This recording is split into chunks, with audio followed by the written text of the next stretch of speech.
Hello guys, আমরা চলে এসেছি ধুলিয়ান গঙ্গায় স্নান করতে। ধুলিয়ান গঙ্গা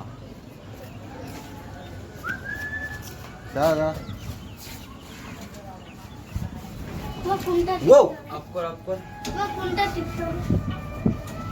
লিফটে উঠে গেছি আমরা, এখন যাব উপরে ফুটওভার ব্রিজ।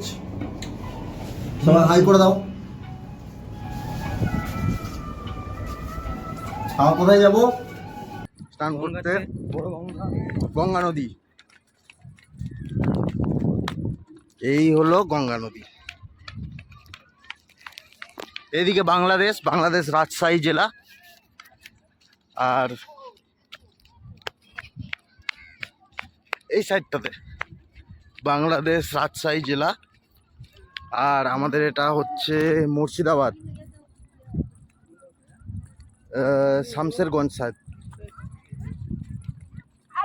শামশেরগঞ্জ ধুলিয়ান এই সাইডটা।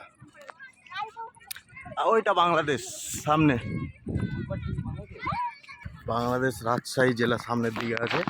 আর এটা আমাদের গঙ্গা নদী। এটাই বাংলাদেশ নাম চেঞ্জ হয়ে পদ্মা হয়ে গেছে।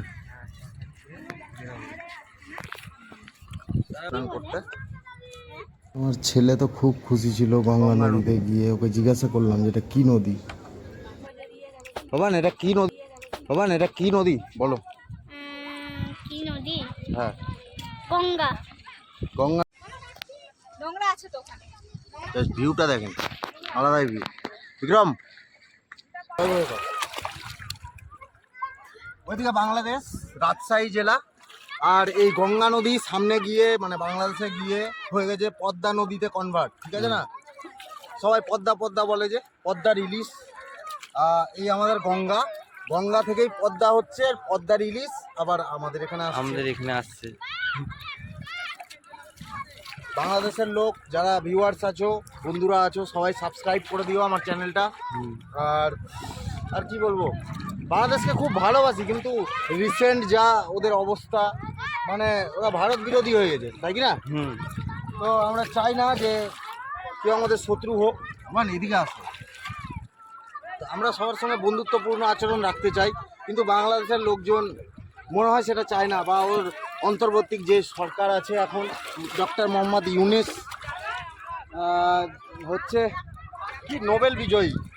হ্যাঁ, কিন্তু সেরকম কই নোবেল বিজয়ী হওয়ার মতো যোগ্যতা ওর দেখতে পাচ্ছি না। তাই যাই হোক, আপনারা সবাই ভালো থাকবেন।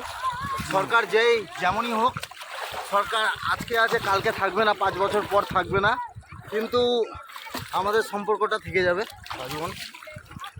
ভালো থাকবেন ভাই, রাখছি। আমরা স্নান করছি। তোমরা লাইক, শেয়ার অ্যান্ড সাবস্ক্রাইব করে দিও। টাটা।